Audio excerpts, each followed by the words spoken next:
just to introduce about this meeting and context for our visitors as well. In Hyderabad, there are 75 incubators across domains: life science, engineering, edutech, all together. IKP is interested in life science, but the monthly incubator meeting is across the domains. So we meet every month at an incubator to know what they have to offer. Can the other incubators make use of those things? They don't have to buy the same things what they have. If there is a particular equipment that is not used, the new incubator need not buy that one. So they will buy the next level equipment or a higher version. So that way this meeting is very useful. And we also discuss all our problems, because working with innovators, scientists, early stage engineers with ideas to transition is a very complex thing. They are just out of college, university, amazing energy, lot of hope. They believe the government, they believe us, because there are some success stories. In the campus you have seen few companies who have grown just from a scientific entrepreneur coming and going to 10 billions. So that's a hope for them. So it is our responsibility to keep up to their expectations and help them in our capacity. So whenever we discuss for the new incubation managers working in these centers, how they can cope up with these things, we have a very nice analogy actually. I will just repeat that one. When half the time football, the score is 0-3, your team is 0, opponent is 3. You can push your team for 4-3. They may become 0-6. You may lose your team, or you can tell your team you have 45 minutes. You improve from the previous half. 0-3 is fine. Just maintain 0-3. So at the end of the game, you might have lost the game, but you have a better team for the next match. So that is what all the incubation managers try to work with all these engineers and scientists. And thanks to all my friends.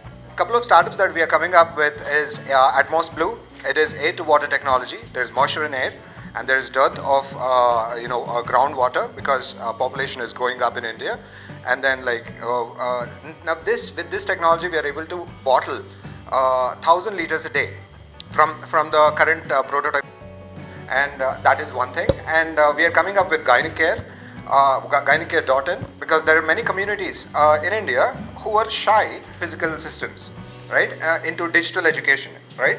They're providing an edtech platform that enables universities and colleges to offer courses and programs via online. They are helping these universities and colleges to offer these solutions online. That being said, we have some core technology products as well. Like, let's say, fructooligosaccharides. It's basically 100%, it's a biotech product. It's a 100% dietary fiber, but then it looks like honey and tastes like honey. Imagine, that is so sweet, but then it is probiotic and a prebiotic, and then it helps improve your immunity, and it's otherwise termed as billionaire sugar. So because it is quite expensive elsewhere in the US. Now we are collaborating with Revelations Biotech Private Limited to diffuse that product into the domestic markets. Revelations Biotech. Revelations Biotech. Exactly. Great. So Revelation, one of the team from IKP, and they are helping them. So I am Sushmita. I am representing RICH. RICH stands for Research and Innovation Circle of Hyderabad. We are based out of T-Hub. We are a sister entity similar to T-Hub. We were started way back by in 2017 by Telangana government as one of the ecosystem players which will connect research institutes, academic institutes and industry. So we work, our mantra is collaboration. We do not have an infrastructure, we tap on the existing infrastructure, so we partner with IKP, CCMB and the other incubators. We are one-stop solution for anybody who has a need, whether be it industry, whether be it an academic institution or a startup. So they come to us, we look for partners who can help them out. So we work with others, as I said, so it's a collaborating institution. We focus on 3 verticals: food and agriculture, health and life sciences and sustainability. Currently our big project is on green hydrogen, where we are building the consortium for green hydrogen. So we are also part of the Office of PSA. So Office of PSA, Principal Scientific Advisor to Government of India, has 7 city cluster initiative. And at Hyderabad, instead of finding one more entity, Science and Technology cluster. So we are currently a Government of India initiative. And yeah, that's it in short for us. And this is one of our initiatives which we do along with TSIC. So bringing the incubators together, collaborating, ensuring that there is exchange of information and collaboration is one of our core activity. I'm Sandeep Raut. I'm from the Beats Pilani Hyderabad campus TBI Society, Technology Business Incubator. So Birla Institute of Technology and Science has 4 campuses, Pilani, Hyderabad, Goa and Dubai. And we have a centralized system that we have a central committee who look after all the technology business incubator at these campuses. We are basically DST supported TBI, and our thrust area is medical devices, healthcare and ICT for other purposes as well. So just to name 2, we have one student-based startup called Abhyom Space Tech. They are building India's first reusable launch vehicle, and they have several national and international awards. Secondly, we have 2 faculty startups which are into one is into cosmetics and one in healthcare at some advanced stage, and one of the startup is presenting here, Cleom. Please have a visit. Called IKP Global Access Program, where we want any startup to go for any program. For example, if they have to go to bio, they can't spend 20 lakhs. But IKP takes a stall in bio, and we also pay for the ticket and stay. It might look for a small money, but for this team to go and interact. For example, Judy and Ramji, Deepanvita, they all met in that stall. So we want to facilitate these interactions for some of the startups. And last year, a few of the companies are there. Maybe I request bikers. Yeah, can you just stand up? So we have mentioned few times. So maybe they will be coming to Bio US, their team. They are a 48-member team in the University of Hyderabad. They work on biosimilars. Abhishek, thanks to Judy and Mark for the early introductions. Abhishek spoke in so much detail, and he sees a lot of opportunities working with the team. So we will follow up on that one separately. And yeah, so can I have the next slide? Yeah, we can just skip this thing. As I mentioned, this is an opportunity for the innovators to go on a global stage. We try to make small cohorts, so we take all of them together, like how Montgomery Council came today here to interact with all the startups, so that they can leverage on our network. And what they will get, they can use our stall. We can provide them basic connects with the local people. So we have a large group of scientists who are working across US. You might be knowing, most universities have Indian associations. So we have 11,000 member association team from IISc, IIT, BITS in US. So it started as a career support group. So we have 11,000 scientists across US, be it Harvard, Oxford, Stanford, to any place you name, we have a person from these institutes. So they will actually work with these startups, be it introduction, be it finding a room. It can be as simple as whom to call for a visa or immigration. These are very, look simple, but yesterday, other team member from county is explaining it needs certain expertise. So these people have, and that is what IKP helps them. And thanks to your team, maybe this time we will come to you instead of going to that group. And because we can't, IKP alone cannot help all these people. So we need Montgomery Council, we need CDFD. CDFD is a Center for DNA Fingerprinting and Diagnostics. So they have a new incubator, and Dr. Ajit Kamath will be mentoring them. And thanks, Ramji is also here. So every institute has a specialization. So we bring all these things together. We all work together. So we are much stronger. And that is what IKP, thanks to 25 years. So we know all these, and we don't feel like a competition, and everybody feels very comfortable. Yeah, these are the last cohort I mentioned: Bikers, Parishodhana, Logie, Startoon Labs, Monitra, and UR Therapy. These are all having stalls down. If you have time, please visit these people. Bikers, they will visit you in US. Okay, when Abhishek is bringing them, I want you to meet in US. But when you are here, I want you to meet Logie.ai. They are working with Colgate USA and Colgate Africa. Image based. So when you are buying a toothpaste, there is a small QR code which activates AI based imaging program. It will tell whether you have dental caries or you need to go to a dentist, whether there is any possibility of a oral cancer. It will give the report. Can you imagine, like, for a 1 cent the startup is able to do for them. So they have done that. They are also a biotechnology ignition grant member. And yeah, Startoon Labs, thank you Satya. And I was talking about the BSc program, and he is the person who designed that program. So there are more than 1,000 people across India, researchers who benefited from that program, and most of the names you see. So when you are going down, I want you to visit Startoon Labs, Ashwa Wearables. When you are entering, first on the left side in the exhibition. So Judy wanted to take the team, and I request Mark to invite all of you to the exhibition, and I request Mark to speak now. And we will keep the announcement of this cohort for the next 10 minutes. So I'm really happy to be here. I've been here 3 days, my first time I've ever been to India. So it was an amazing flight. I've never been on an airplane that long, and I've never seen traffic like this.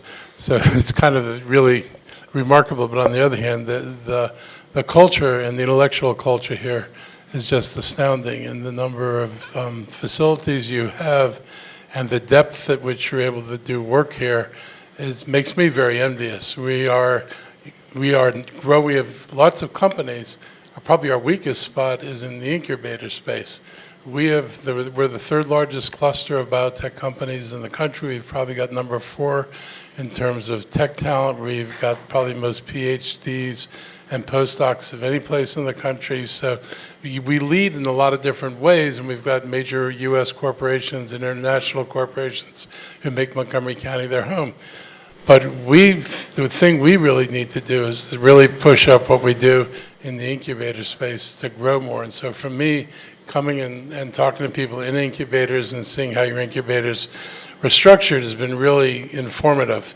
I get a sense of what's possible, and the fact that you're able to do this here, and the fact that it was mentioned here and it was mentioned to us yesterday, the possibility of even doing collaboration across continents using live streaming is something we couldn't even imagine 10 years ago.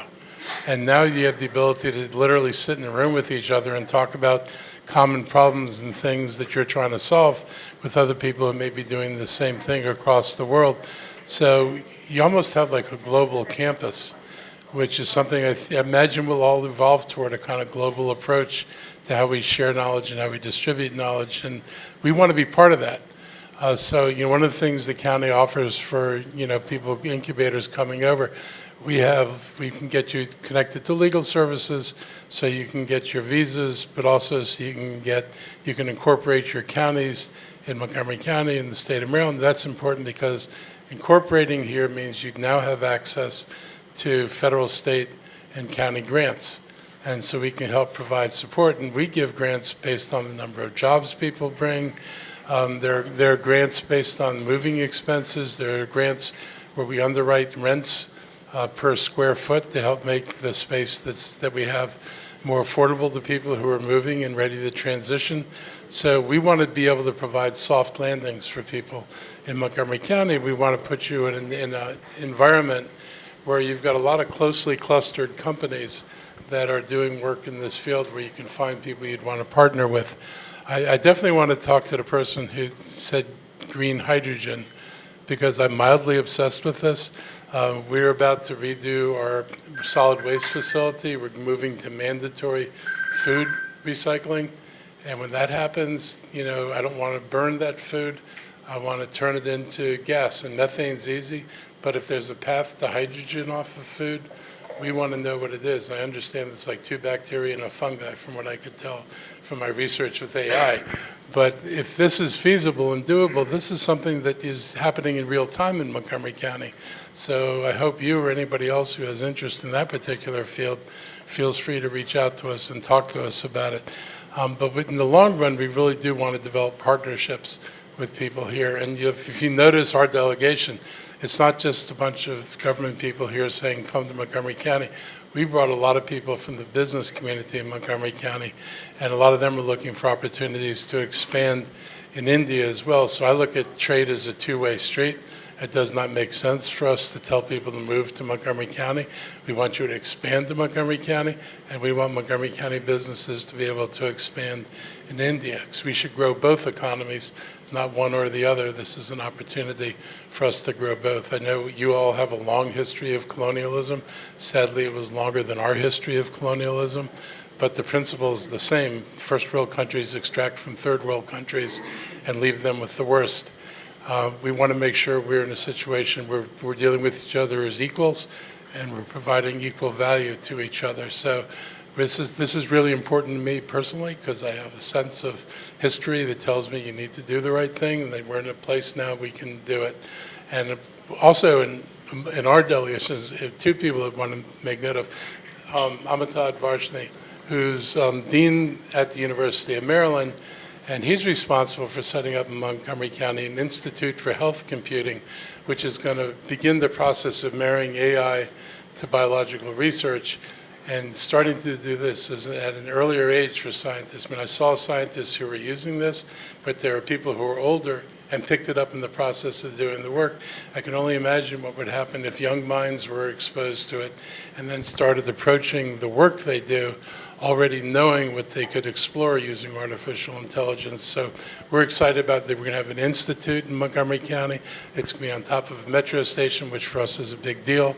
And Amitabh has just been a great friend in this project. And we also brought with us Ash Shetty, and Ash is most notably our procurement officer in Montgomery County. So people who want to do business and have products that are, day-to-day to sell, or services day-to-day to sell that governments buy, we wanted our procurement officer to come over here and get exposed. So that's helped. Evan Glass is here. He's one of the council members in Montgomery County.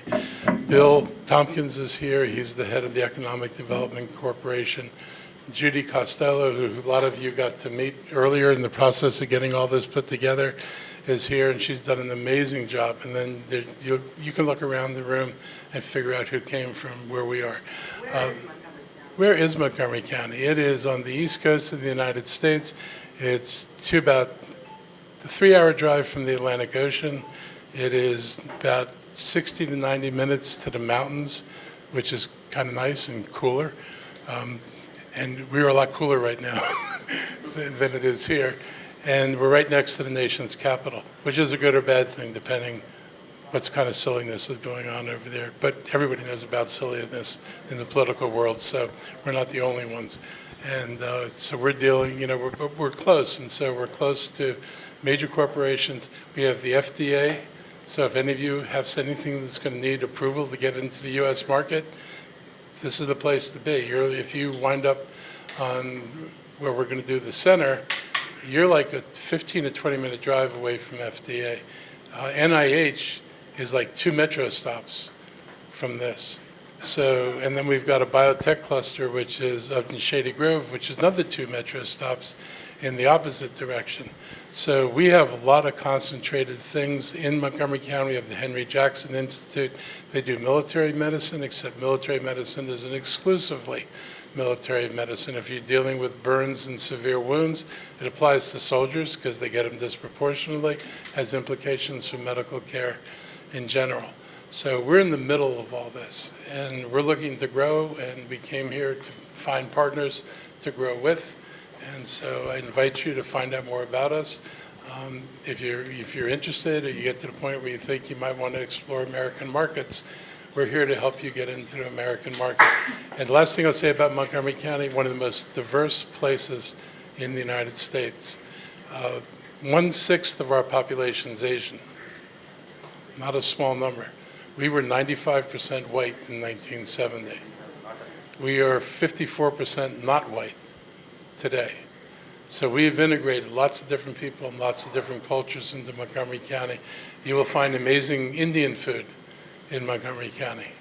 And some of us can show you the restaurants. But there's a lot there culturally. There are temples in Montgomery County. We have a very active community we work with. So you would find this, I think, an interesting place to be and a comfortable place to be.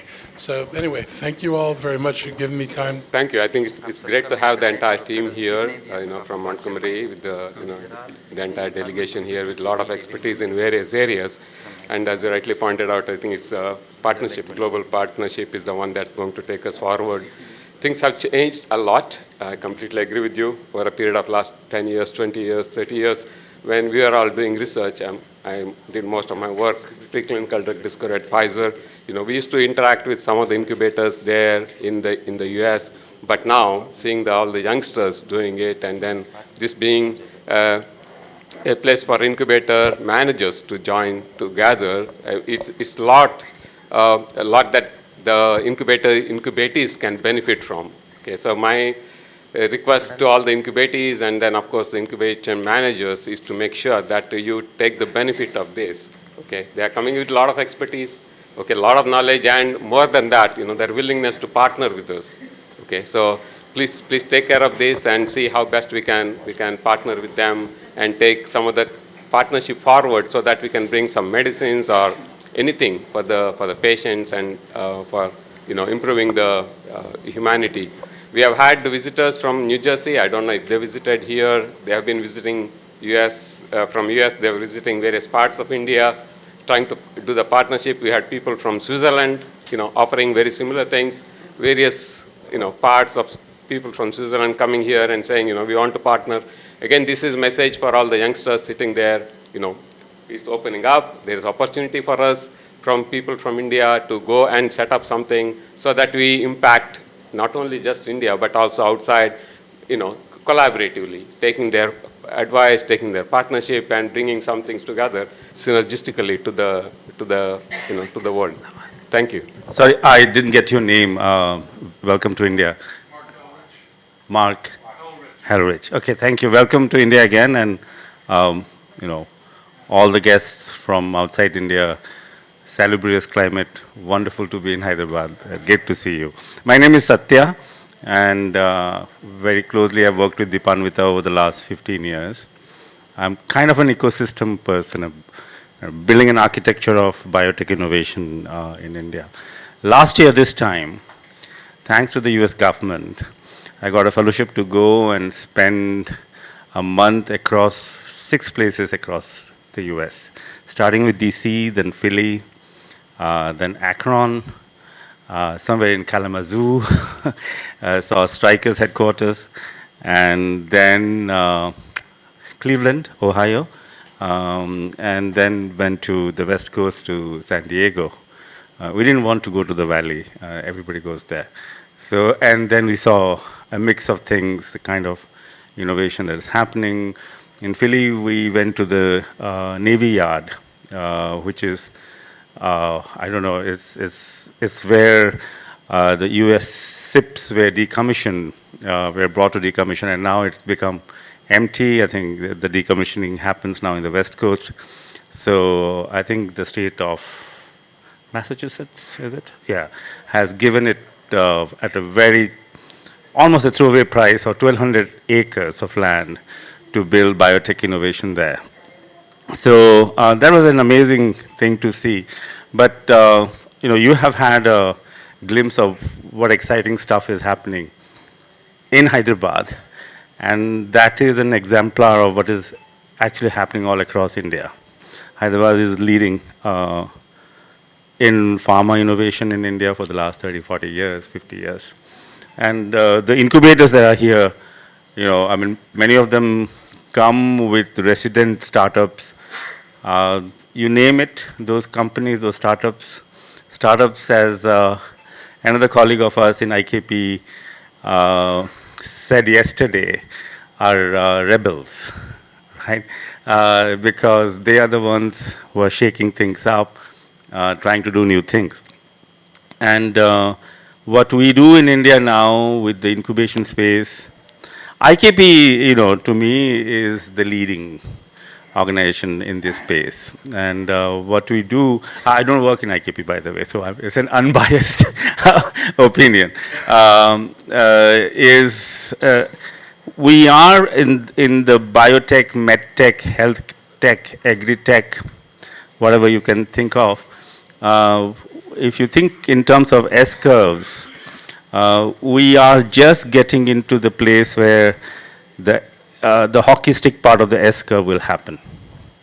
Over the last 15 years, what has happened across India, you see this here. This is, of course, older than 15 years. has been the time when, in terms of microbial culture, is still there. And we are just going to go now shoot up in the next 10, 15 years. But what we need for the incubators, especially for our startups within the incubation space, is to really understand different markets, including the most regulated markets, whether it's the US or Japan or EU. So if those kind of information can be shared between your county, which is, as you said, is in the shadow of FDA, it would be amazing for our startups. That's number one. Number two, I think for our incubators to come together and have one voice to then connect with your part of the world, to see, I do not know, there must be India to US, Indo-US programs that we can leverage in terms of, I don't know, co-development. Gates Foundation is very active in India, so is Rockefeller Foundation. Actually, IKP was the first organization that partnered with Gates Foundation for grand challenges in India, right, Dipanvida? Right. So what was evident to me last year while I was going around the country is that, I could see why US is US, right, in terms of innovation, right. The ability to focus and dive down and really the breadth and the depth of it. I think that glimpse, if our startups can have, we met many startups, and interestingly, Dipanvita, the problems that they face are similar to here. Everybody is looking for funding. Satya is the strategic advisor of our only diagnostics unicorn from India. It's small bio, big tech. And he actually lives in Berlin, but he wants to always say that I'm in India, but he shuttles between the two. Do is now say why and how, just not IKP, but all the incubators, because we work as city as a whole. It's just not IKP, we being one of the oldest and the largest incubation system. It's not about we working in silo and alone. If we have to work as city as a whole, and Arvind, if you are there, you just stand, and Sushmita, they represent an organization called RICH. You've introduced already. Oh, that's wonderful. I would think we should have a strategy for Hyderabad and the Montgomery County, how the Hyderabad startups can leverage. And it's just not Hyderabad startups, it's about Indian startups. So you'll see that there are a lot of startups from outside Hyderabad as well, because we work pan-India.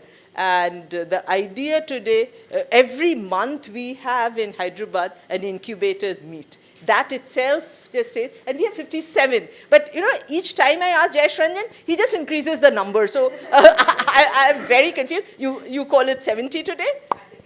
So running 70. Oh, okay. So if there are 70 incubators, it's quite confusing. And today we have about 25? Yeah. About 25 incubators present here. So this is an ecosystem which is, I can't call it a microcosm of India. It's actually a sizable part of the Indian ecosystem. So very glad to have all of you. You took the time and effort to come here. Of course, Satya, they're also going to visit one of our anchor companies, USP. USP is headquartered. I know, it's right here.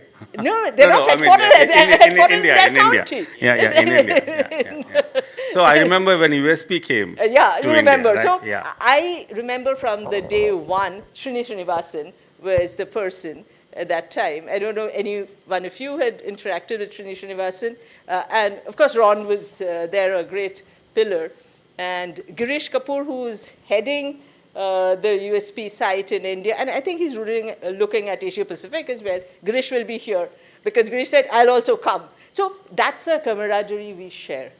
So it's not like IKP and everyone is a tenant. They're all partners here. This is a park where all the companies that are here are our partners. So anything that we want, even from a company like USP, they would say, yes, you can use our facilities, you can use. So, of course, one thing we do not share is IP.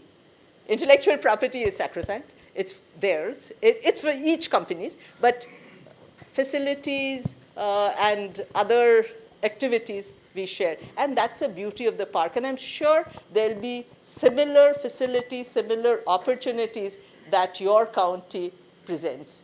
And I've been to several places in the US and visited them. Of course, I am a regular at Bio for the last maybe 12 or maybe 15 years, but except for the 2 COVID years. Yes. They were supposed to leave today early morning. I said, no, you cancel your ticket. You are coming to the park. You cannot say that you're in India for a month and you're not going to visit IKP and you're going. So actually, we were waiting for you, and we were discussing about IP and IKP fellows. Uh, so I would request actually BICAS team to come. IKP has signed. Ma'am was discussing about importance of IP. IKP Prime, IKP Technology Transfer Office, supported by World Bank and NBM. They were the last cohort IKP fellows, and they are the team developing the biosimilars. And as I mentioned, we'll connect with your team. So he successfully transferred a technology from French Institute, Vision Institute, for a age-related macular degeneration, and he is developing the novel biologic, maybe one of the first from an academic lab setup. Congratulations, and IKP Prime will be, very happy to work with you. IKP fellow for this next cohort. So he can go to Spain and France. He just came back, but yeah. Ashwa is just going to Medica in Germany, and they are in 50 plus hospitals. Hello, my name is Anmol Saxena. I'm the founder and CEO of Ashwa Vetech. So we wanted to digitize orthopedic, which is lacking today in the industry, unlike ECG for heart or blood tests for diabetes. For early detection of these injuries, you don't have anything for orthopedic.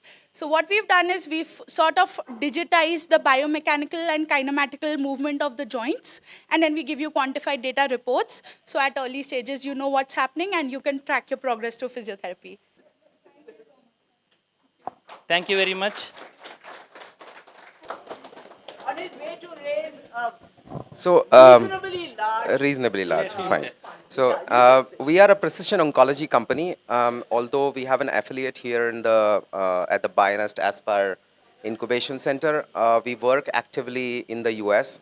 We have gone through 2 rounds of funding already, and we're looking at a double-digit to close very soon, as much as like next week. We're looking at prospectively getting India to the innovation ground, which I believe Dipanvita anyway knows my history. And there are 2 more BIG teams. You heard about BIG, Satya, BIG, Bairak. So actually, Apurva is the one person handling for all the incubators. She is handling the BIG program for last 3 years. And we have 2 more IKP fellows who couldn't be here. One is the BrainSight AI. They are actually working with Dassault Systems for developing a digital brain for FDA for simulations. They are based out of Bangalore. They are IKP fellow. They are IKP invested company. They received the BIG grant. We are very happy. They are doing exceptionally good. And another team is Microgo. They are based out of Chennai. They are working on hygiene related solutions.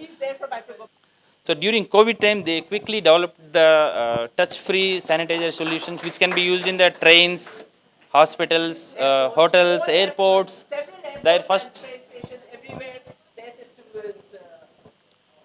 So one day after the COVID lockdown announcement, IKP started a program called ICO Fund, and they are the one of the recipients and did exceptionally well. Thank you very much, and thank you everyone. So you have seen the fellows and all. They will be coming to Bio. They will be coming to your place, and looking forward to working with you all. Thank you everyone.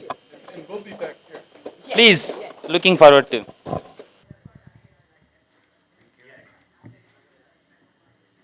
This way. Coming in. Sustainability is a myth, as we were discussing.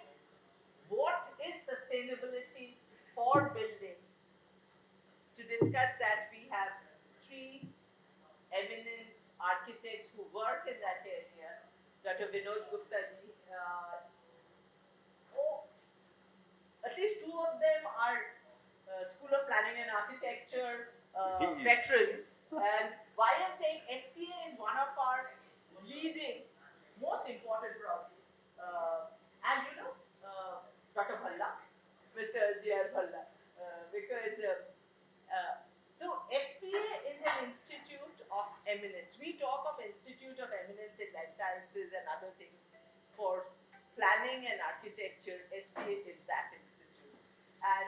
and he's also the founding member of GRIHA. GRIHA is, like you talk of LEED certification from US, the Indian certification agency is GRIHA. We have Dr. Benny Kuriakose. He is a civil engineer, and he's worked with Laurie Baker. So I'm just picking up phrases. So, and why I'm doing that, if you've not, please Google out Laurie Baker, if you don't know Laurie Baker. Because I'm not going to talk about Laurie Baker here, but he is one of the persons, I think, during my college and PhD, we all looked up to the work that Laurie Baker was doing. So I was so amazed to see I told Anya, can we get this person? And he said, oh, very I know. So actually, so he is from Chennai, and he also does farmhouses. He also does commercial buildings and houses. He's doing something for builder names. You guys will know Hyderabad builder names. I didn't know that name. What name did you say? Phoenix. I say immediately, I have never heard this name. So it's important to understand how you build in ethos like what we are discussing today in various kinds of buildings. We are in this campus interested in commercial laboratories. It is it's not residence, but some of the ethos will remain the same. We have Dr. Anjan Mitra from the founder and promoter of an organization called his PhD from SP. So, and I told him, why do architects? My sister is an architect and she's also done a PhD, and 2 years junior to Anjan, 3 years. But I think, why do architects need to do PhD? Anjan said, we also do research. Okay. So, Anjan happens to be a good friend of mine through my sister, but both he and his son, both architects, have become very good friends. And by the way, Anjan is also building a house in our ancestral home, an ancestral village. And the reason we are meeting here also, maybe at some point we will pick your brains to build a real, sustainable, what is called as, we have an organization called SINC, Sustainable Innovation, SINC, Sustainable Innovation Center. Sustainability Innovation, not sustainable, Sustainability Innovation Center. What would the building of Sustainability Innovation Center look like? And this is by reducing our own greenhouse gas emissions and so on.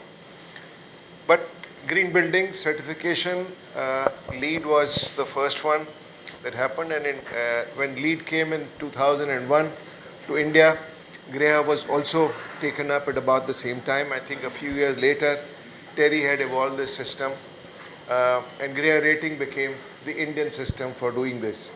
I have had problems with both of these systems because I believed at that time when this was being developed, this really did not take into account the factors that create sustainable buildings or campuses and so on. So when we talk about a building, it's it's the things that we put together that is the building for us. But there are a whole lot of other systems that make this building possible. And I've always felt that these, while architects are able to deal with these, the building components, materials, and putting them together into creating the environment here, it is actually the systems that we create which are more important for us, which make the building survive. And if you are on a campus, then these systems become a lot more important. Greenhouse gases is one aspect of green building. The other thing which they worry about are water use in buildings, and reducing energy use, reducing water use, and making sure that the indoor air is clean without pollution, and the buildings don't cause pollution outside, and so on. So these are the basic factors, and the materials that go into making these buildings also do not cause problems because of their production methods and so on. So my work for a long time has been on how we will service these buildings or how we service campuses and cities for that matter. And I believe that the challenge that we face today is about water and not about energy at all. God has given us enough energy. So, you know what, we are putting solar panels everywhere, those who can afford it. So we'll have energy. This is not a big issue. But none of us in a campus or otherwise in a city are able to create water or get water from outside because there is a limited amount of fresh water which is available and we need to worry about that.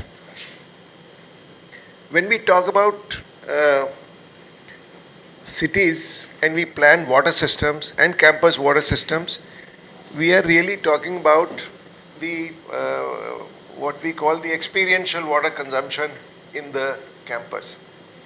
Experiential water is what we can see, feel, drink, taste, all of those things, and we use it for whatever purposes we have, basically cleaning more than anything else. We drink very little but clean, wash, clean and so on, and it amounts to something like 180 liters in a city which is well serviced. This is the Indian standards, now reduced to 135 liters in many places per person per day.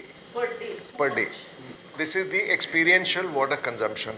It includes what we use in our toilets, we use for washing, cleaning, and bathing, all of those, and drinking, preparing food and so on in the kitchen.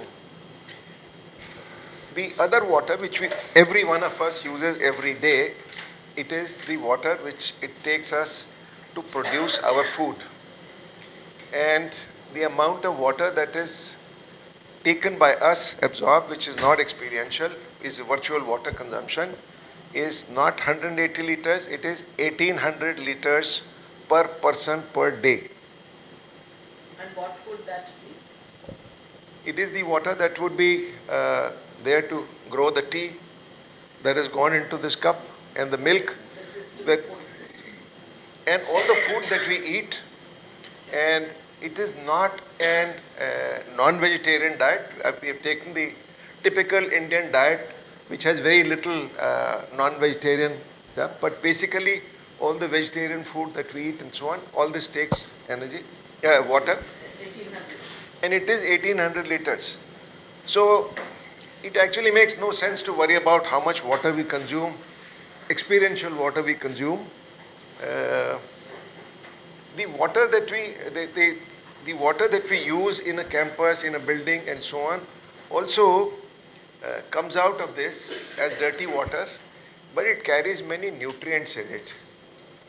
And one of the things that I saw yesterday, there are people here who were talking about changing the alternative systems of water management and so on. All our systems have been focused on taking care of the pollutants in the water.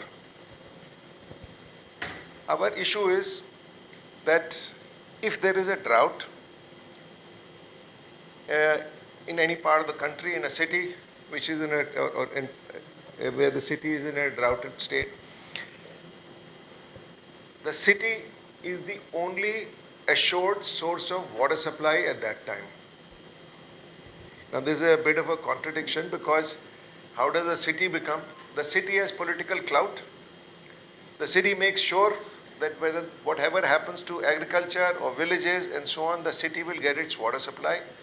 That we use, make dirty, and then we put it out, and that has all the nutrients in it, and this is the surest form of water which is available. It's only 180 liters or maybe 150 liters that comes out, but nevertheless this is there. So we don't actually have systems, and I think this is where the biocon industry also has to apply to it.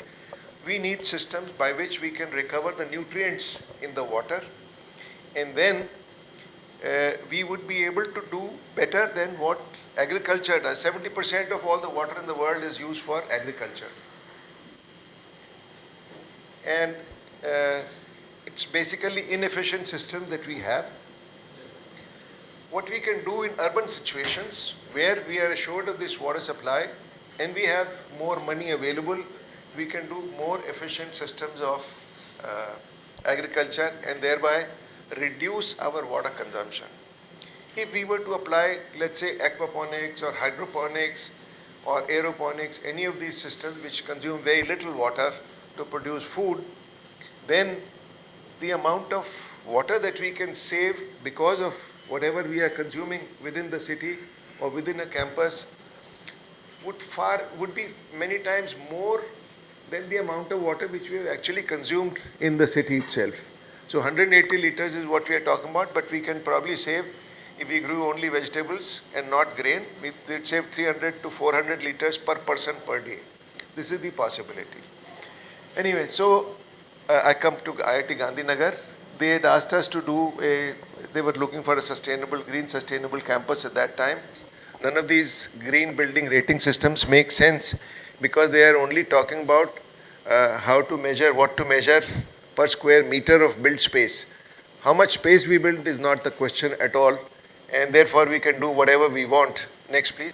So I feel that these goals, the goals that we set for ourselves in these systems are, one can simply focus on these goals and get points for them.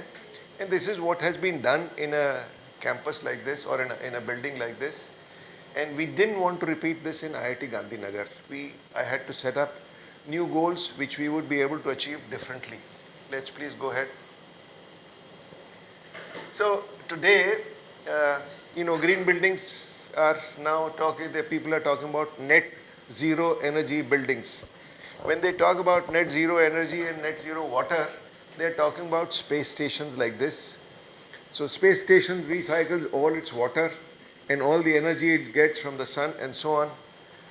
But they've forgotten that it requires a lot of energy and water and food from Earth to go up to this. We use exactly the same system for defining what a green building is. We don't consider what we are getting into it from different places. It's just simply measuring what we are doing within the building itself. Next, please. I think I'll go through this quickly.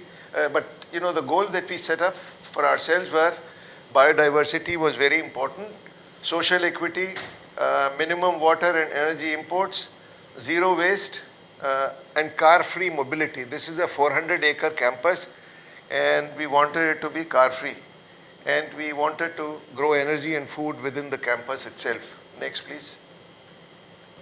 This is the site. It had the river flowing next to it, and they had a village here and a road cutting through this. So this is the north campus. This is the north campus, this is the south campus. That's okay, I think I can just, yeah, let's go further, please. Next. Next. So, one of the things about this site was ravines that went through this. Next, please. They look like this and like this. This is part of the site. Some part of the site was flat like this, where there was an agriculture institute. But if we went through the ravines, we went to the river like this, which was very beautiful, and we felt that this is how this ought to be. So this site was planned so that everything should focus towards the river, and the entrance is here at this place. So one drives through the ravines and comes here into this, and that was the idea. And this part of the land was reserved for us to grow our food. So the idea was that this campus should grow its own food. They loved the idea. There were 75 acres of land reserved for this. They said, keep this plan, but we will use this for whatever purpose we want. They didn't want to grow food. Next, please. And so the buildings were designed with, I didn't design the buildings. We designed only the master plan for this. Many architects have come including the most famous architects that we have in the country. Bimal Patel was one of them. No, that's a different matter. That is a different matter. But and Doshi's office, Bimal Patel's office, and Miti Mitra from Pune, they were also there. So anyway, so the ravines had to be used in the best possible way. So we decided that for biodiversity, the North Campus, which had a lot of ravines in it, should be for biodiversity. And we should leave it like that, develop some pockets of it, but not much. And these we could use for recycling our water, which these are ravines on the south side. Next, please. Next. Next. So we had to redo the plans for this. And the question was, if we have to talk to the stakeholders, who are the stakeholders in this? And we had to redefine this for ourselves because construction workers on this site were the first stakeholders. And as long as this campus is being developed, the construction workers will be there. Not the same person, but they would be there. So our job was to provide housing for construction workers first before we build anything else. That was the idea. It didn't happen like that. And then the engagement with neighbors and so on. Next, please. Yeah, I already talked about this. Okay, I've already talked about this. So a new plan was developed in this. And water became a very important element in this. And we defined water systems in this. And the methods that we use, water has been a very important part of our architecture also. So if we go to Rajasthan, you will see some of the most beautiful things have been built around water, whether it is lakes or it is bowdis, and ghats and what do you call them? These open ponds which are there, step wells. All these beautiful architectural things were there. Next, please. Next, I think I'll just. Next. This is the campus with a green spine that runs through it and that points to the river in this way. The hostels are here, the academic buildings are here, and sports facilities and so on, and housing is all located, staff housing here. Next, please. And this area, this area which had ravines is now used for treatment of water and recovery of waste and so on. This is buildings, design, academic buildings. Next, more of the academic buildings. Sir, is the roadway that you have planned to go to the campus through the ravines, is that there? Yeah, it's here. So this is the roadway that comes here. This is the entrance to the campus. It went through a ravine. I may have a picture of this somewhere here. So inside the campus, it's all walkable campus. There are no cars inside in the academic areas, no cars in the residential areas either. So the ponds that existed, the low areas that existed, have been converted into parts of this architecture, and this is the entrance area. Managing this water created many opportunities for doing beautiful things on the campus. This is not something that we have done, but the landscape architects have done this, Shahir and Associates. And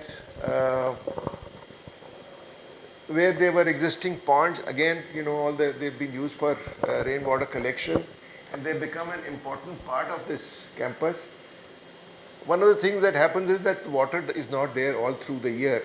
It is there after the rains. It may be there till December or so. After that, it just goes away. And they started putting water back into this because everybody loved this. They loved the water birds that were coming there and so on. But import water? Well, they were pulling it out of the ground, or so. But this is stopped now. This is a water collection center, which is rainwater from roofs, and you don't see this inside, that is all inside, but this is used as an architectural feature in the campus and so on. There are many of these which were, in the style of the Baudis or new kind of system that we have. This is a look of the appearance of the academic buildings from the hostels, and all these passages which are there, these are walkable passages. These are the passages with solar shading and so on, not very effective from the point of view of shading, but nevertheless, it was an idea that all these passages which are there in Ahmedabad, it's too hot to walk in the sun, so they should all be covered. And this walking is the only way that they will get from the hostels into the building. This is what it looks like. So some of the systems that are used there are for recovery of nutrients from this, and they are biogas plants to take care of this from the sewage that comes out. Not all of the sewage is processed like this, but some parts of it. And the solid waste also go into this. Even though the university did not plan to have agriculture, but the staff has got involved in this, and they grow organic food on the campus now using this, and this is part of that. Yeah. This is one of the systems which is again, I think, an architectural feature which is for treatment or root zone treatment of sewage. The sewage flows through this, there is canna growing in it. Note this, I'll talk to you later. Because why I just talked. Now our STP, all the STP of all the companies come here. Now we have excess water because we recycle the water. Yeah. Our plants, we don't have so much garden to give, and now we are thinking of doing, what do we do with that? Agriculture. Yeah. No, there is not enough. There's a lot water. I'll talk about that amount of water we generate because we have, how much did we expand? 250 KL now. And yeah, so this is maybe 1000 KL. But this is a large campus. Our campus is One of the plants for this. So anyway, so these are architectural features in which the processing systems are there, and as a way of getting around the campus, some of the staff comes in cars from the residential area to the but a lot of other people use bicycles and so on, and a lot of people walk. And I think this is the last slide. And we have the Nil Gais that's what I'm saying. on the campus, which is to prove really that we have maintained some of this biodiversity in the campus. Nobody wanted these here. So anyway, thank you. Thank you. So it's a thank you. And we really need to build campuses which are different and which are new. One of the things we had adopted when we started with IKP, one is of course the wind flow and airflow of the buildings. The other is nothing to be more than 15 meters at that point, 3 floors, or because some of these are also lab and industrial buildings. Yeah. And now it's 18 meters maximum that you can. Why? Huh? Why? Why we increased from 15 to 18? Because oh, okay. 15 to 18. I thought you said 80 meters. No, 18. 18 is fine. So because we don't want high rise here. So this is one of the things that we designed this campus around. There is one part of it which were allowed to be 8 floors or 10 floors, and this is to create a landmark in the campus. That's some of the housing, but everything else we have to prove to them that if you do only 3-floor high buildings for labs and 4 floors for residential buildings. Staff housing is only 3 floors. Hostels are 4, sometimes 5 floors. This gives you the optimum density. You cannot increase this density simply by elevating this, and this took some proving, but it has worked here. So I have a question. Yesterday, if I understood it right, you talked about this facility and how now AC etc. have come in here. But the other one in Rajasthan that you built or designed is a completely natural cooling type of scenario. Are there any pictures that you could share of that? Of that project? The Nimrana project. I don't know if there is any of this. Maybe but it will take me some time. No problem. While he's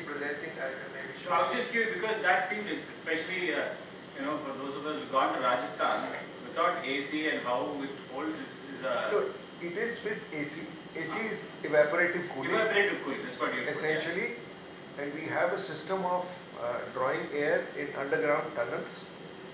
So there are 60-meter long tunnels through which the air is drawn. It already loses some 6-8 degrees of temperature. When it comes out, then we cool it further by water. For most of the summer this works. When the rainy season comes, this doesn't work, and that is when we add air conditioning to it. Okay. So only for that period of time. They manage the buildings at around 28 degrees centigrade, and this is very important because this system does not give, if you want 22 degrees, 24 degrees and so on. The other thing which happened was that the entire campus was cooled like this. So you could not say that the director's office does not have this system. This is really the thing which happens normally, that you have some parts which are air conditioned, that everybody else wants air conditioning. We designed this, they didn't like it very much because it didn't give 24 degrees or 25 degrees. We never claimed that this would give that kind of temperature, but they felt that, this is something which students want. But anyway, the learning from this experience was that they are now sold for all times to come, that they will live without air conditioning. That was a radiant cooling system? Sorry?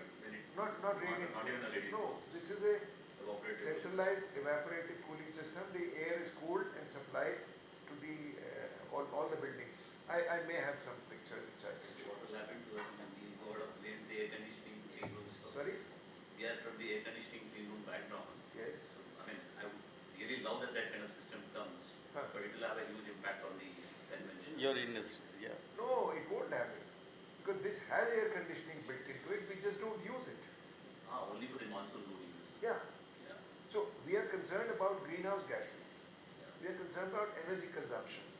So this gives us the lowest possible energy consumption.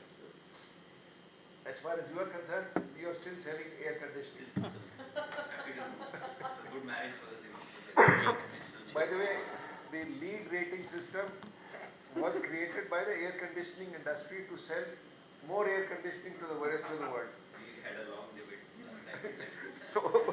So as long as we are making lead rated building, we have air conditioning. Okay. Air conditioning is encouraged in lead-rated buildings? You get extra points if you use the latest technology. The star rated. Even the glass. Actually, carpets. no, since Carpets? no, You get... use a particular variety. of carpets. Actually, green is nothing but a marketing propaganda. So it's not green anymore. But I really have problems with carpets, and CV knows that. I keep saying, we don't need in India carpets, because cleaning, making it, actually maintaining carpets is very difficult. You are actually commenting from a very practical standpoint. Yeah, and I not am a practical person. So not going by the marketing gimmicks. Quality point, it's not at all recommended because the small fibers that comes up mostly will carry the PM 2.5 and PM 10. I don't like that. That's because your immune system is probably very accustomed to clean environment. But if this carpets are put in at 2.5 and 10 comes, the most virus, bacteria, I'm sure you know more. Is a carrier for them actually. So that's for the carpets. If you put a carpet, then the flying particles come and... Yes, so I don't want to put carpets, that's what I'm saying. You should do away with the carpet. I believe in doing away. This is not a cold country where we need carpets. No, As and- far as possible, we'll do away with See, carpets. this is the problem with carpets. Delhi airport, unfortunately, Oh, that's a terrible airport. You cannot pull your luggage. So that will be... The hotel where we were staying, in the hotel, is fully carpeted. Yes. Okay. So actually this is a problem because when we talk about green, we talk about these things.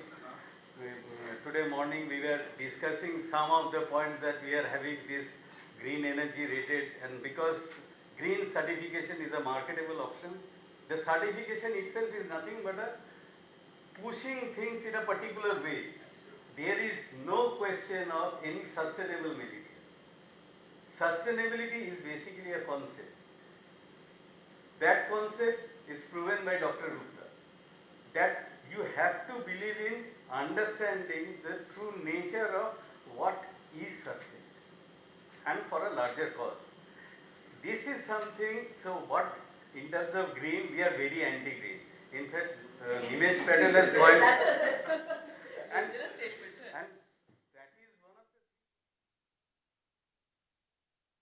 हमारा वाला green. अच्छा हमारा वाला green वो तो Subodh Gupta type हो गया हमारा वाला black you know he Subodh Gupta actually patented a black. Okay. Do you know that? You've seen Subodh Gupta's art?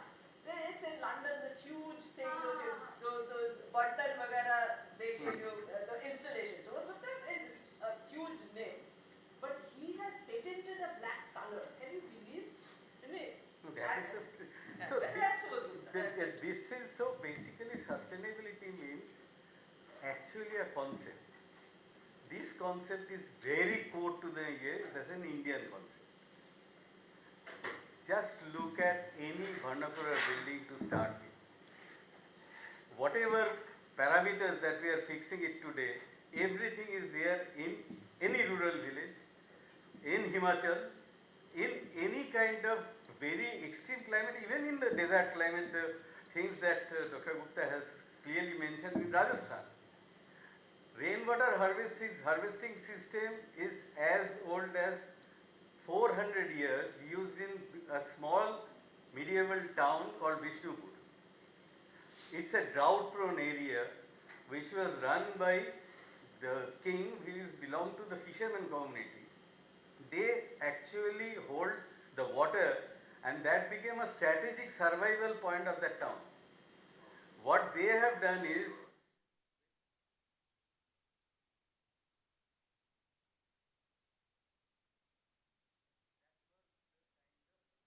element that has, and it has a very different kind of settling areas. So there are several baths they used to call, which are very large water body area, and they use the terrain to hold that land.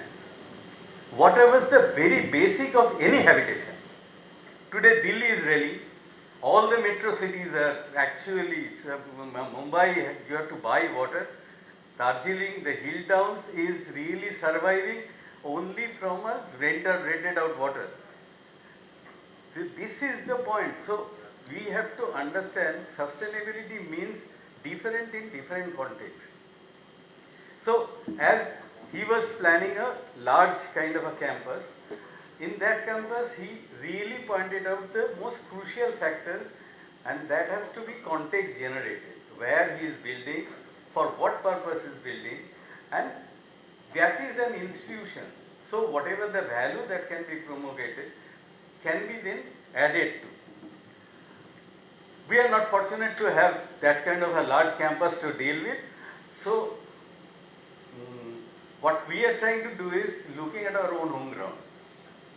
Yesterday we are talking about the responsible construction, and that is what we are trying to say, that designers have a responsibility to design, to make things sustainable. So in this part, I'll actually directly go and try to see that how this kind of a knowledge system, traditional buildings, why we look at, because it has existed for hundreds of years without the technical gadgets. Technical gadgets in technology is something, is a kind of a scientific wisdom, scientific way of looking at things. If we take that part, where Jahnavi was saying that we have seen what technology could do, and the process of development, Manhattan Project, Green Revolution, and every other thing. But at the core is how you use this technology and where. Now, in vernacular things, because they don't have the gadgets, so they have to live with nature. Light is very important. Thermal control is very important. So is the ventilation, and so is the waste. The generated, and they live off the nature. We have a situation here for an orphanage.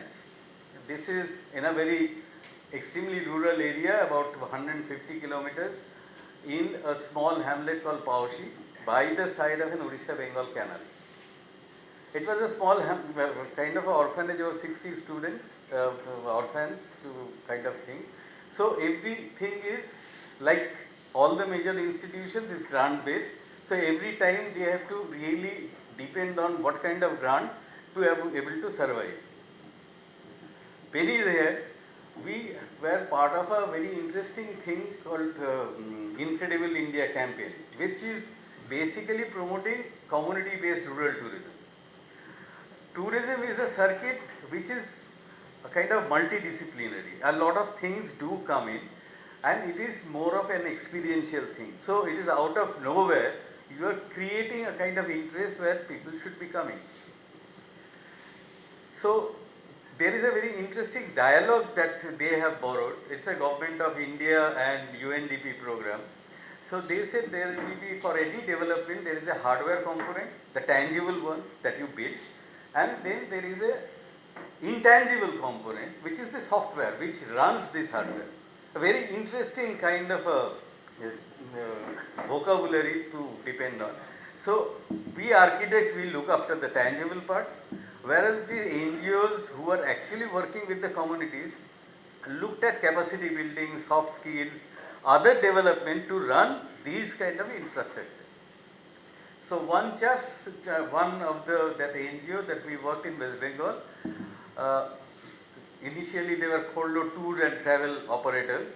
So they were very interested. So they said, can we take up this particular model and can we implement this? So we said, fine. So all we have is a Odisha Bengal tidal canal. So this is almost like a man-made river where the tidal fences is surrounded by the rural landscape. So we called it Monchasha. It's a tourist destination that we have promoted. Next. So now this is done almost on the Loriveka style. So we went there. We actually accumulated several of the artisans and then try to see, because there was no major drawing, there was no money. So without money, how can you really develop something? So what is we really dependent on the local skill. In the green, so-called last phase, we are giving a lot of stress on the local kind of variety. So where we got that, we started actually going around the site and trying to develop a model. A very small model in that, and we thought, okay, if we can make at least a dormitories of 4, we should be able to do that. And then the idea struck, because while we were doing in Assam, in Brahmaputra Valley, there is a thing called Chang typology. There is a beautiful building which is tilted because it's in the floodplain area. So, and it is all with bamboos. And it's the floor is of bamboo mat. So I said, there is no windows. I said, how does it work? So they said, there is no problem. In the rain comes in, we know, but it doesn't stay, it goes away. So they don't try to prevent rain, but they actually allowed it and make a passage out of it. So actually it's a completely very dry, and because it's very airy. So the walls are made of bamboo mats, so the actually air breezes. So it's a very well ventilated system. So this is the wisdom that you actually adapt for that kind of climate. So accordingly we started making that. This is the tidal canal there, and we improvised this Cham typology to the Bengal typology. Next. So that is the kind of, like every institution, there is a heart, there is a core where all the public activities do take place. So we created that activities in that kind of a module where we can have the kitchen. So mud technology is very good here. So we actually employed all the mud technology to fill up with the walls instead of bamboo mats. Like kitchen and other thing, I cannot leave the bamboo open. So we improvised the mud technology and actually created this is the kind of model that we actually made at the site. So basically, no drawings. This is the way we actually develop there in the site. And it became, these are people how they are actually doing the lepa. So everything is ingrained, everything is locally sourced, put that together. Next. So finally we created this kind of, because there are ponds, so we created that kind of thing. So now we are conscious people, because all said and done, hygiene has to be an important factor. So we use grey water management. Under the steels, we use all the agriculture. We have, I don't know what a shark called. That's shark. So greens. It's basically leafy vegetables. Yeah. So under things, because in Chang typology, they actually hold the stocks of their boats, their piggery, their kitchen poultry, everything is under that. Below the stills. And below the steel, so whatever the waste that is being dropped, it is being consumed by them. So in a way, they have a kind of ecosystem built. We applied the similar thing. So it's a kind of a grey water management, and we have this shark and other thing, which is comparatively in the shaded area. It worked very well. The roof, so this is the way we kind of have, because it's Bengal, we have some kind of a, this is in the kitchen. So we have the hot air exhaust, and everything was done like that. The whole, even the cot was made of bamboo only. The floor is bamboo mats. So in a way, it gives a very kind of a different feel, a very old kind of a tradition, but a very contemporary look. We even have a chimney effect and created a skylight at the top so that hot air kind of rises up. It became so that we refused to have AC in this building. And now, after 6-8 years, this is still in the TripAdvisor's thing. It is a must visit. I mean, that is the kind of rating, is the top rated tourism destination, very high end tourist.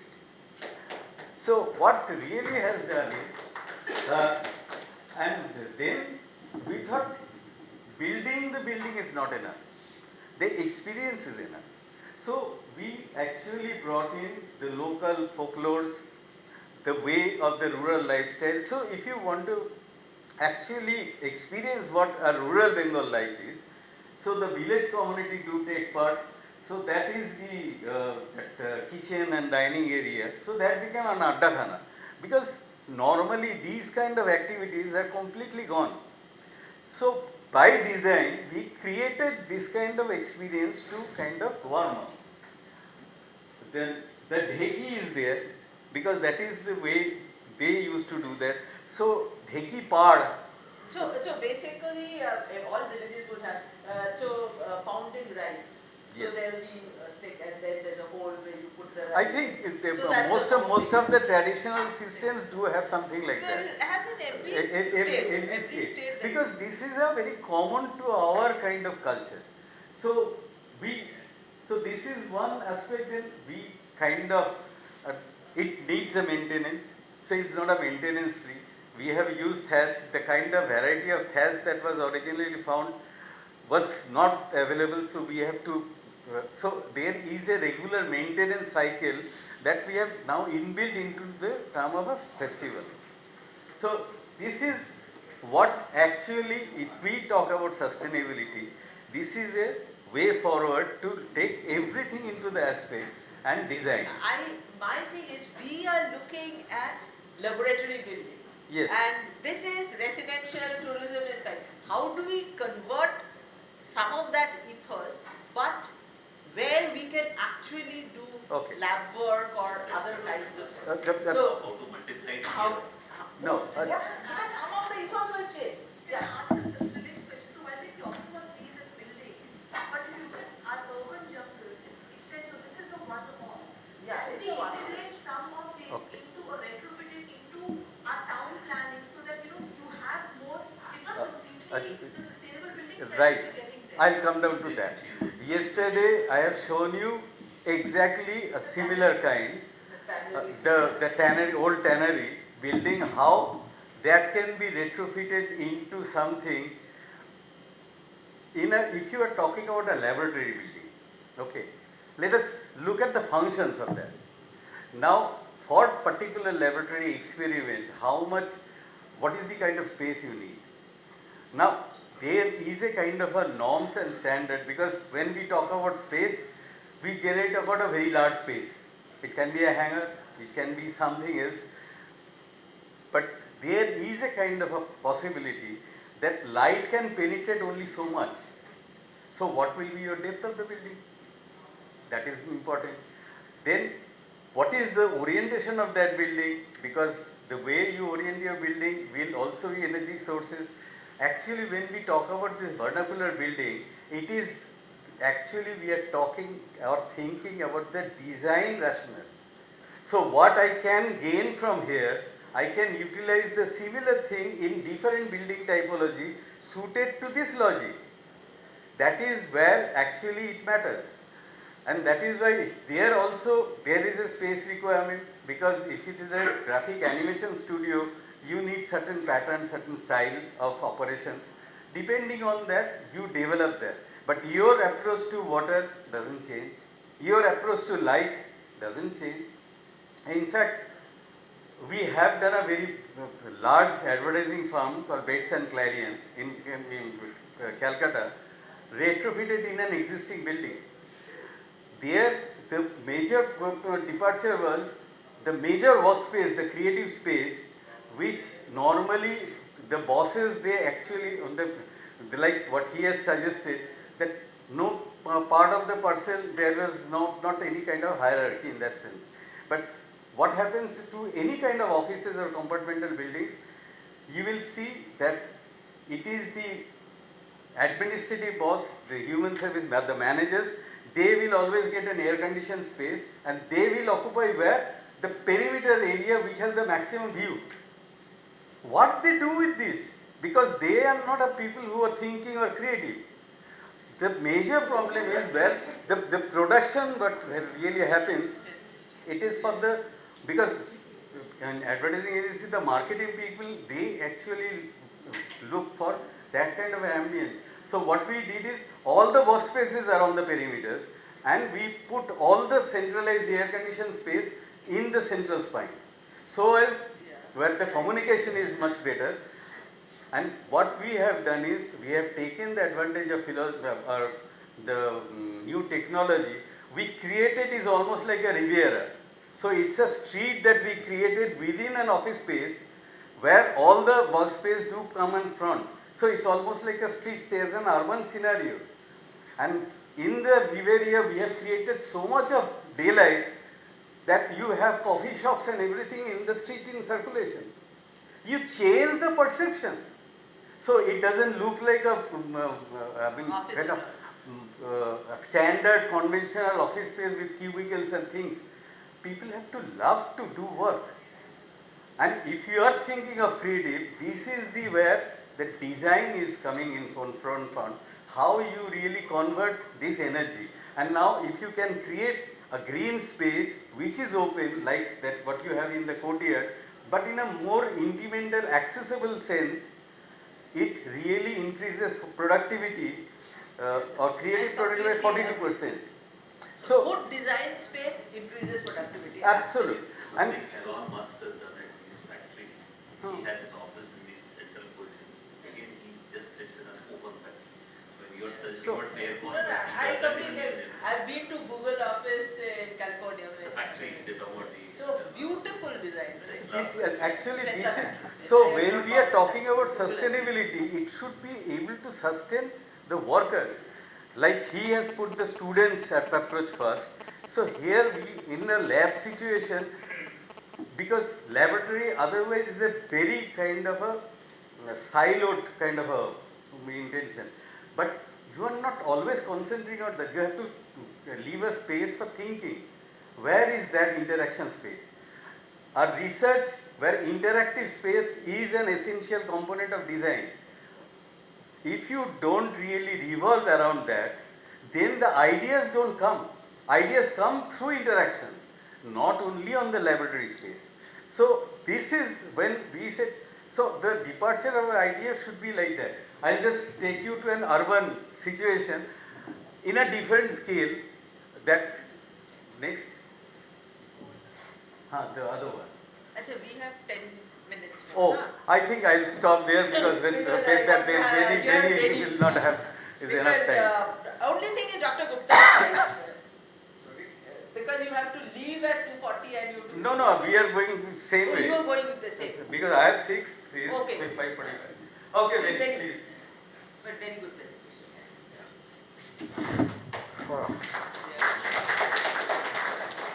I don't have any slides to show. So, I'm talking in a slightly different perspective.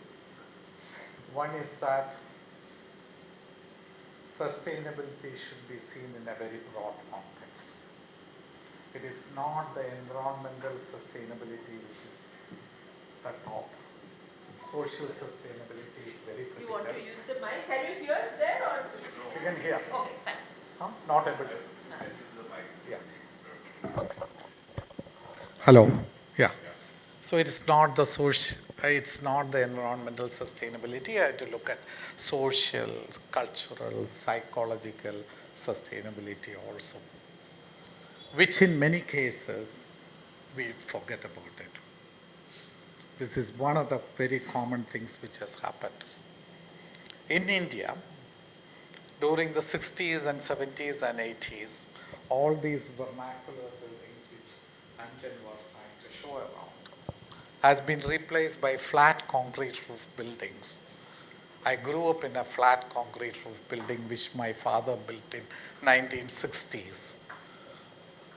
Summer you cannot sit inside during lunchtime. This time you cannot sit inside. Very hot. We used to cut coconut leaves and put on top so that at least, and paint white color. The lime wash used to put on top of the terrace. And this is not something which has happened to the house which my father has built. It has happened to every house which has come up in our cities and rural areas. Which place was This is in Kerala, in a small village. Same experience in Hyderabad also. No, everywhere. I mean, it's not the same as what I'm talking about all over India. This is what has happened, and this is what is happening. So this is where we have to look at sustainability. Now, there is no thermal comfort. And also there is one more thing. Last year, July 19, London recorded a temperature more than 40 degrees. July 19th. Highest ever recorded temperature in London with no air conditioning in most of the buildings. People were dying, and old people especially. I was in Italy in last summer during the same time. Emergency was declared by the government. It's not only the hot wave which is spreading across Delhi or Warangal or Hyderabad or any of the cities. It is the cold wave is also happening. In Mumbai, for example, recorded some of the temperatures was never recorded at any point at the time. So this is the thing which we have to look at. What kind of buildings are we building? Is the modern architecture doing the right thing for the people? And look at a flat concrete roof building. I'll try to tell, it is not the fault of the concrete. You have a 100 square feet, 10 by 10 building, which has a concrete roof. No chajjas, no projections, nothing. The wall area is 400 square feet. So it's 100 square feet transmits heat inside. Coefficient of thermal conductivity is a little bit more in concrete, but the walls and the glass transmit more heat than the concrete. So when you have a glass facade building, which is 400 square feet of the area, I'm just talking about a single story. You can just imagine what is the wall area when the building becomes 10 stories and 20 stories. The entire heat is transmitted inside. And we are making an oven inside the houses. Of course, we had a technology called air conditioning, which you were talking about. Air conditioning became very common in the 1930s. But until the 1980s, we did not realize that the gas which was used to do the air conditioning is depleting the ozone layer. By 2020, India is also not supposed to do. But we can run the existing systems till 2040 because it is depleting the ozone layer. The thought process in the 1920s and 30s, we have a technology by which we need not follow the local climate. We need not build with local materials, but what we created is what has led to this human-driven problem. So this is the context in which we can try to look at, we have to look at the building. Now look at the durability of buildings.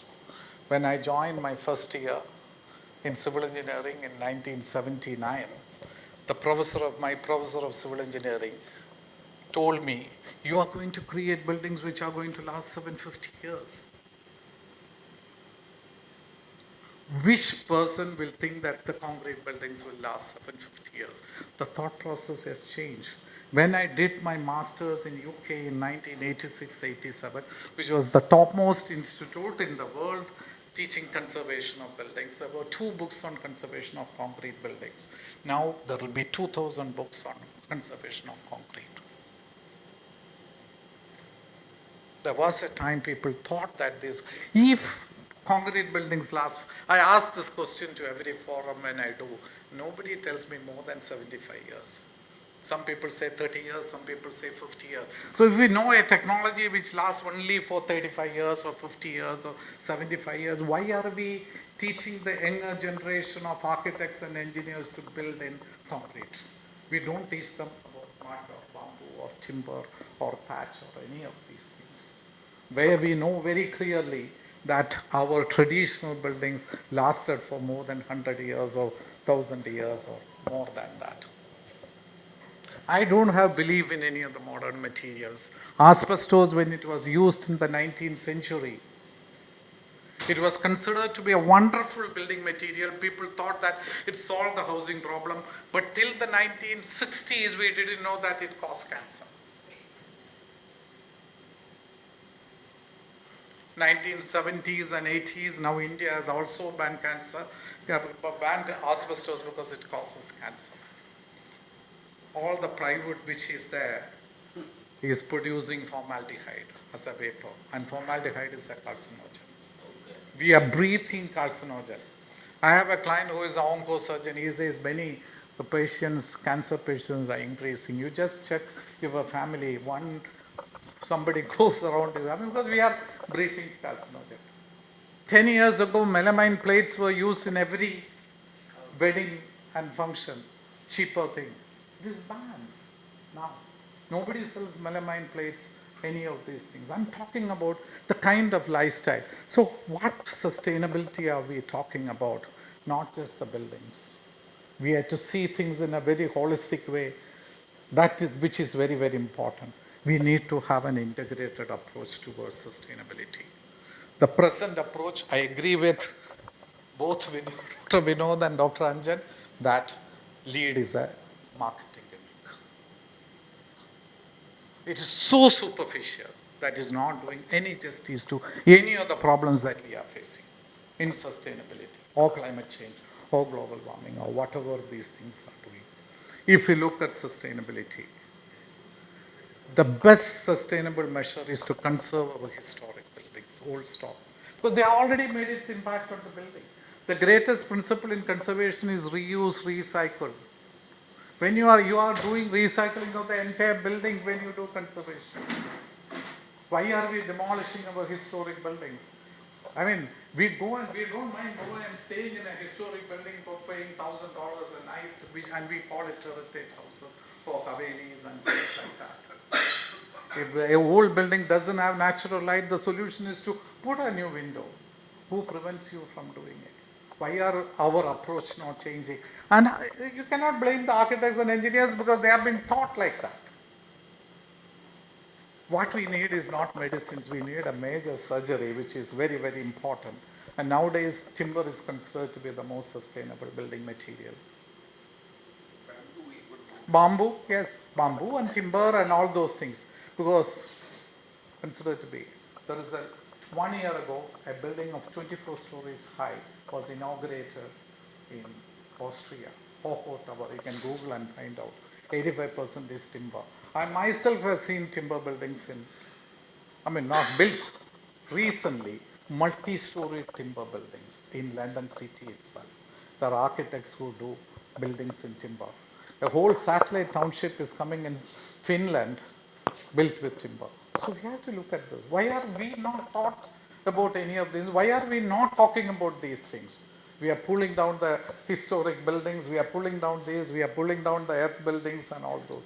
It's a serious problem which we have to. Unfortunately, the modern technology has failed to address this issue.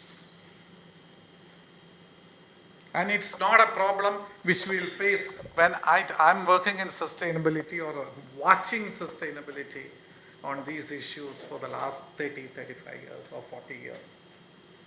I initially thought I will never live to see this problem. But now I know, I've already seen it. Bangalore has 3 floods in last 2 years. I think Hyderabad also had floods, which was never unheard of. Chennai had floods. I am a victim of flood. I had to escape in a boat in which the area where I was staying. So it's a man-made problem. But who made it? 700 billion people in the world. It's a problem created by 100 billion people. Not 600 billion people are innocent in this exercise. Now, an average American produces 16.5. I mean, I'm telling from memory, might not be exactly. 16.5 tons of carbon emission. A person living in Qatar is making an average per capita carbon emission is 43.4 tons. An average Ethiopian makes 0.9, average Indian makes 1.6 tons.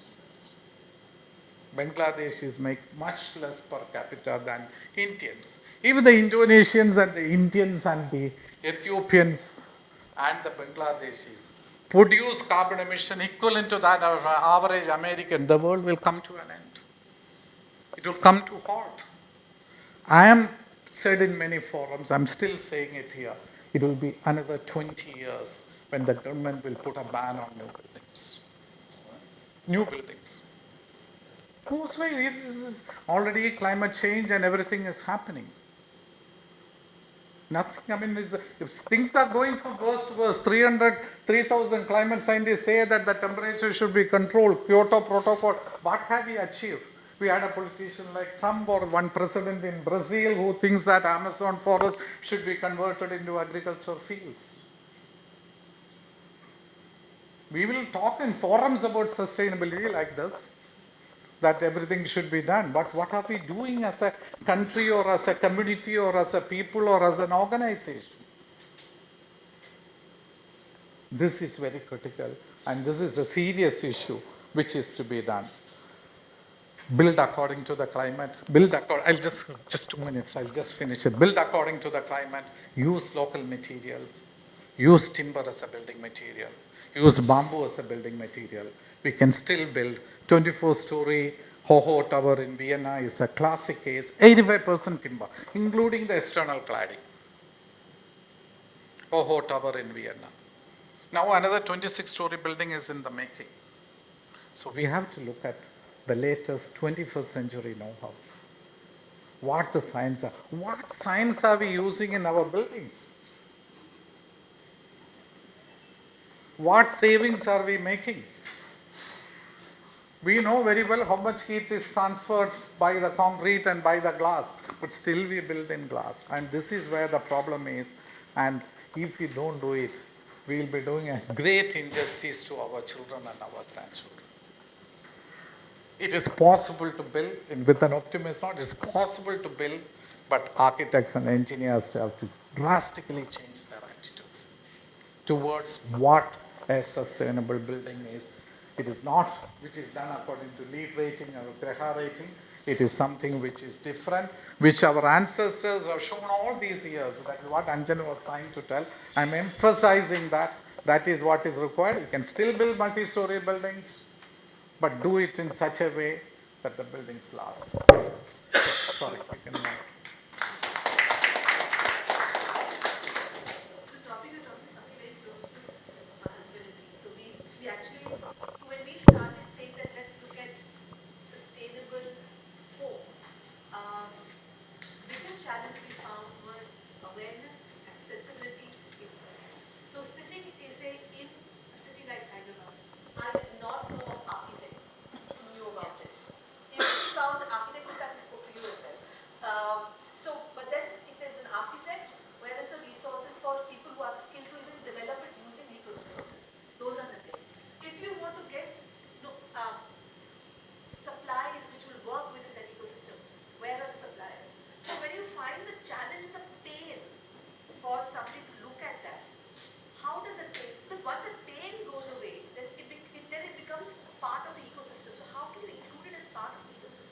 Curriculum, curriculum is, none of the engineers and architects are taught about these things. People like us. You have to, So we were right because we said we have to do something which is different and we wanted to see that how we can look at it. And But- it was just a struggle because A, we have to educate ourselves. Yes. And educating ourselves itself, we're trying to find materials. Where are the materials? Where are the resources to educate ourselves? It's a big No, it's, consider- no, no, and, it's, you it's, know, we must no, no, have- it's not, you see, Material as a quality material. So I want to know about what building materials are available. I don't have that resource. You can go Google and Google is, but Google Yeah, is yeah. not reliable. So if you find a justifiable thing, then there are volumes of language where we don't understand. Actually, Google is your artificial intelligence which is without any intelligence. It is basically a data accumulation and pattern. What is important is that searching for material is next door.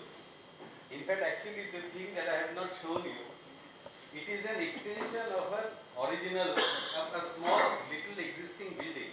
So when we transformed it, we didn't buy, so we used recycled old materials which are now being demolished.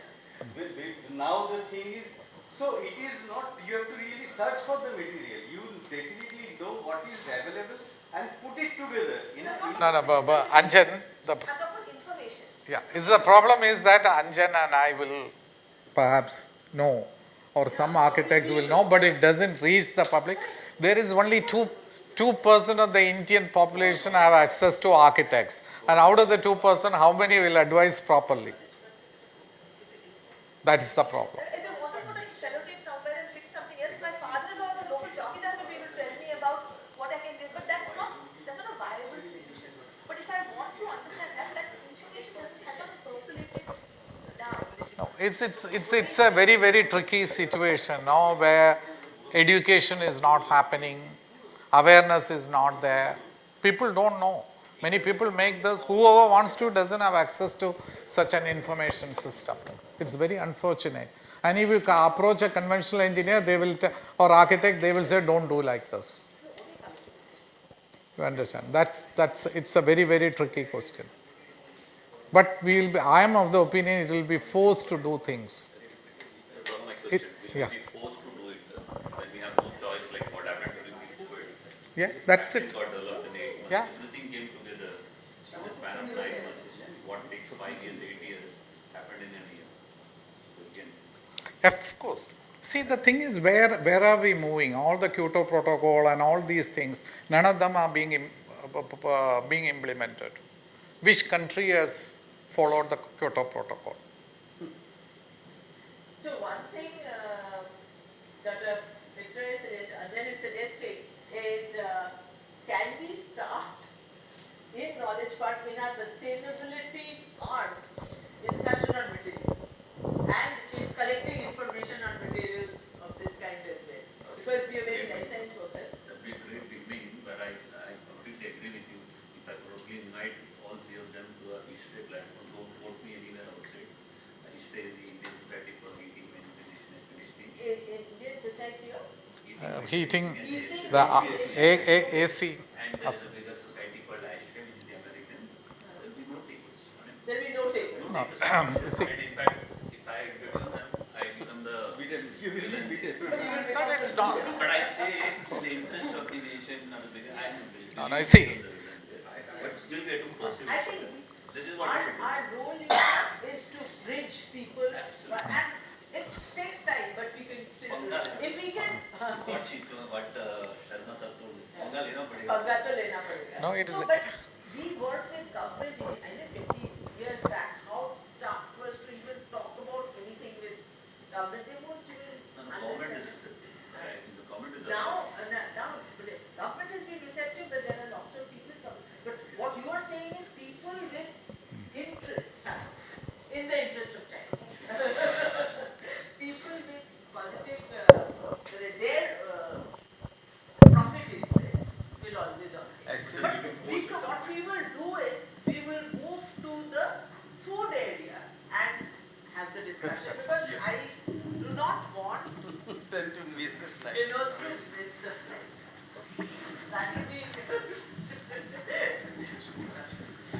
What social kind of thing we made.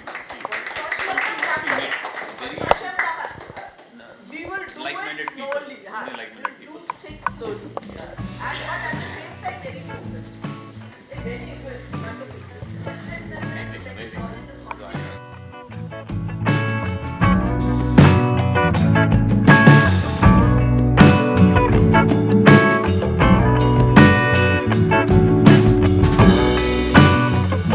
To stay informed about the startup ecosystem, subscribe to my Startup TV.